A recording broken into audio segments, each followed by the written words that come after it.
네, 머니 인사이트입니다. 제목 그대로 돈의 흐름을 파악하고 있다면은 재료에 흔들리지 않고 우리가 시장의 중심을 잡을 수가 있겠습니다. 자, 그래서 내일 또 이 새 정부 출범 들어서 처음으로 금융통화위원회의 금리 결정, 기준금리 결정이 있는데요. 관련된 내용이 시장에 어떤 영향을 주게 되는지 자세히 알아보도록 하겠습니다.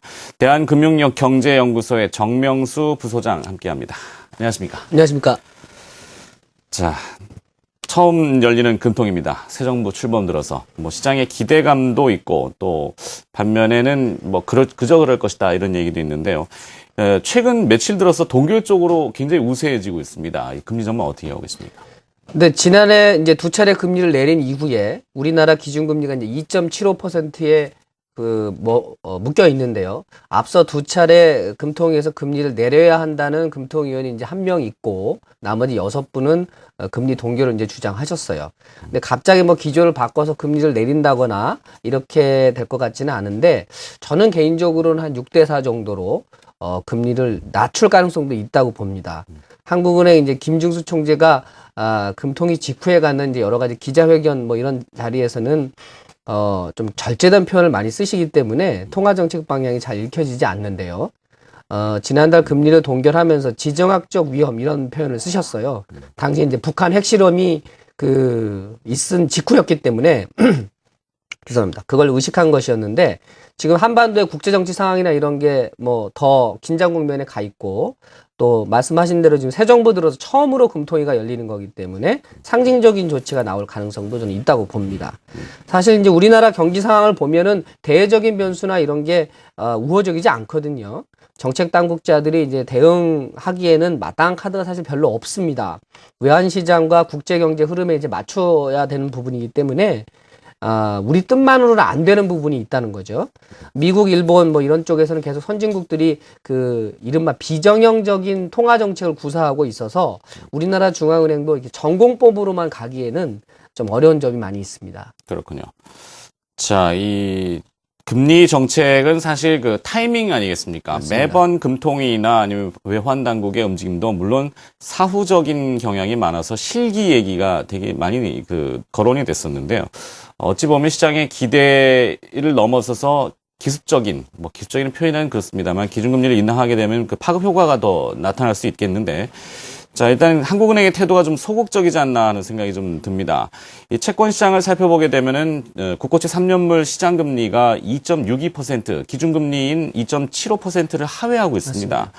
자, 그렇다면 이것이 이 밸런스가 맞춰지려면은 결국에는 기준금리를 인하해야 되는 요구가 가격에 녹아 들어가고 있는 것 같은데요. 이건 또 어떻게 해석합니까? 네, 지금 말씀하신 그대로입니다. 기준금리보다 지금 시장에서 거래되는 채권금리가 더 낮은 현상이 작년 말부터 시작이 돼가지고 계속되고 있습니다. 금통위는 이제 전 세계적으로 통화 전쟁이 벌어지고 있는 와중에서도 이렇다 행동을 취하지 않았어요. 그게 이제 김중수 총재가 좀 보수적인 태도를 취하고 있는데 아마도 이제 작년 말, 올 초 상황이 우리나라 이제 정치적인 요소가 좀 있었던 것 같다는 생각을 합니다. 정권 교체기였고 또 김 총재 자신이 이전 정부 이명박 정권 당시에 초대 경제수석이었거든요. 그래서 2010년 4월에 취임해서 1년 2개월 동안 기준금리를 1.25%포인트나 올리셨어요.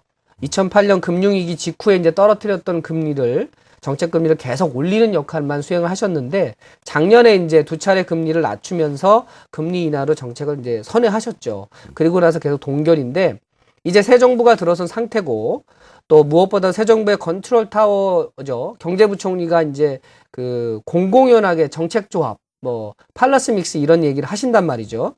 이런 부분을 김중수 총재가 그냥 무시하고 넘어가기는 어려울 것으로 봅니다. 현호석 부총리 후보자가 국회 인사청문회에 제출한 보고서를 보면 추경 편성은 정책조합과 함께 고려한다 이렇게 돼 있거든요.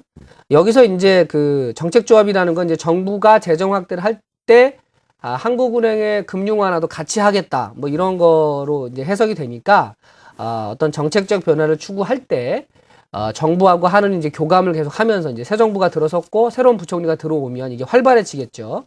이런 어떤 시장의 시그널도 보내면서 같이 이제 두 정책이 움직일 텐데 조금 더 나아가서는 한국은행이 먼저 금리를 내리는 것도 뭐 생각해 볼 수 있다고 봅니다. 지금 한국은행의 통화정책 발표문도 가만히 보면은 뉘앙스의 변화가 좀 읽히거든요.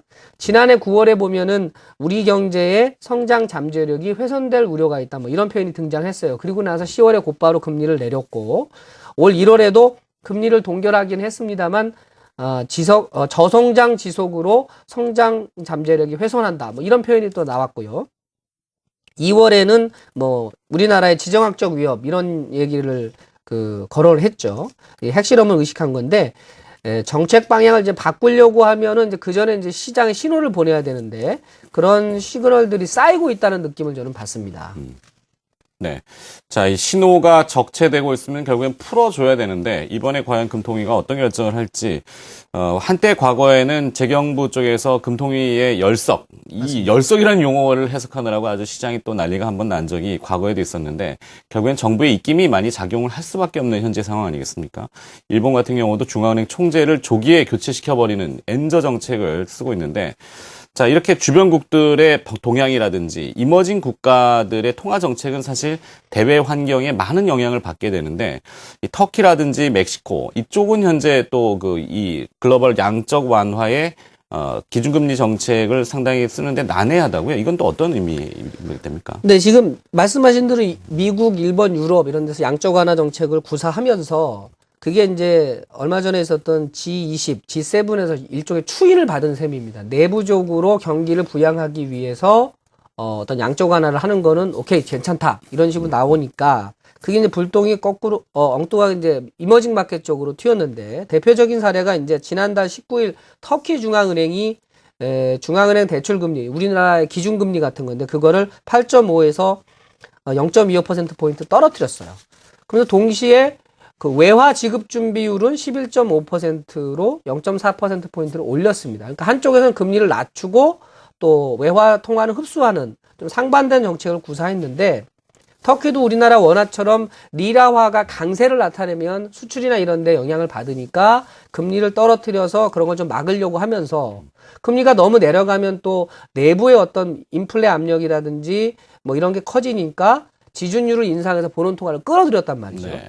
그러니까 통화 전쟁이 수행되는 과정에서 이머징 마켓 국가들이 쓸 수 있는 카드가 마땅치가 않은 거예요. 이런 부분들이 뭐 멕시코도 그렇고 브라질도 그렇고 아주 고민이 많은 상태가 되는 겁니다. 브라질도 얼마 전에 10억 달러의 달러를 매도하는 그런 시장 개입을 단행했는데 브라질 같은 경우에는 헤아라 급등을 막기 위해서 금리를 계속 낮추는 정책을 썼단 말이죠. 근데 이게 더 이상 안 될 것 같으니까 어쩔 수 없이 시장 개입까지 하는 그런 상황인데 우리나라는 뭐 어제 밤사이 NDF 시장에서 뭐 1,100원으로 환율이 올라고 그래서 좀 숨통을 트일 수 있는 상태이긴 합니다만 이 선진국의 양적 완화라든지 엔저 정책이 단기간에 끝날 것 같지 않단 말이죠.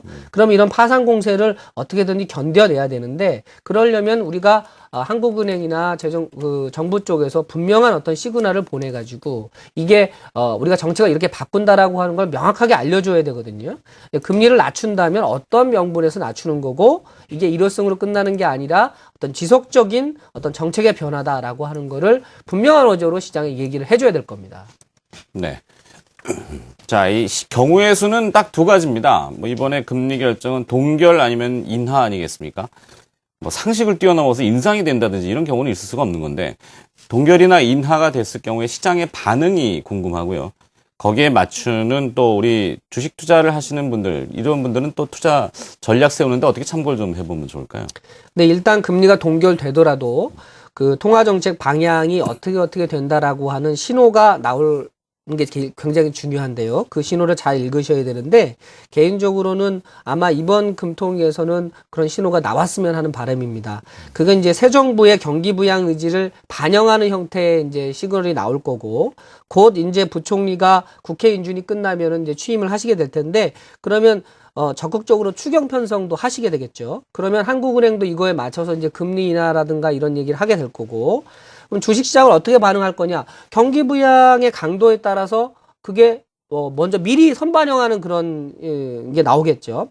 미국은 이미 경기 어떤 회복 신호가 분명하고 중국도 시진핑 체제가 만들어지고 난 다음에 어떤 강력한 경제 정책이 지금 수행 중이거든요. 그러니까 이게 국내 부양책하고 맞물려 돌아가게 되면은 주식시장 입장에서는 투자 심리를 호전시키는 역할을 하게 될 겁니다. 만약에 금리가 이번에 인하가 된다고 하면은 이게 그냥 단발성 인하가 아니고 필요하다면 금리를 더 낮출 수 있다라는 여지를 주게 되면 그런 게 이제 채권 시장에서 미리 반영을 하게 되겠죠. 네. 그러면 채권 금리를 먼저 내려가게 될 텐데 이게 단발성이 아니라고 하는 것을 분명히 하는 게 중요합니다. 왜냐하면 실제로 지난주에 멕시코 중앙은행이 금리를 깜짝 인하를 했는데 네. 이게 이제 멕시코의 페소화가 강세가 가니까 그걸 막기 위한 정책이었는데 오히려 금리를 인하한 다음에 달러 페소 환율이 크게 떨어졌어요.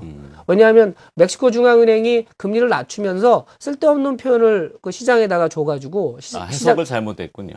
그렇습니다. 시장이 좀 이상하게 그걸 반응을 했는데 어떤 멘트를 했냐면 이번에 금리 인하가 장기적인 어떤 완화 사이클로 들어가는 거예요. 그러니까 금리를 계속 낮추는 그런 신호는 아니다. 이런 말을 하니까 이게 멕시코 중앙은행이 금리를 더 낮추는 건 아니구나 하면서 오히려 페소화가 강해지는 그런 역작용이 일어났단 말이죠. 그러니까 한국은행도 금리를 낮출 때도 굉장히 뚜렷한 언어로 이게 계속해서 인하될 수 있다라는 시그널을 줘야만 어떤 환율과 관련된 또 정책 조합과 관련된 신호가 정확하게 전달이 될 겁니다. 근데 어떤 면에서 보면은 채권 시장도 그렇고 주식 시장도 그렇고 금리 인하 자체도 중요하지만은 금리 인하 가능성이 남겨져서 그게 계속 재료로서 활용이 되는 게 더 유리할 수가 있어요. 그러니까 이게 나중에 추경 편성이라든지 이런 거하고 맞물릴 수가 있으니까 주식 투자 입장에서는 뭐 경기 민감주 이런 부분들에 대한 움직임도 좀 계속해서 보시는 게 어떤 거시적인 자금 흐름과 관련해서는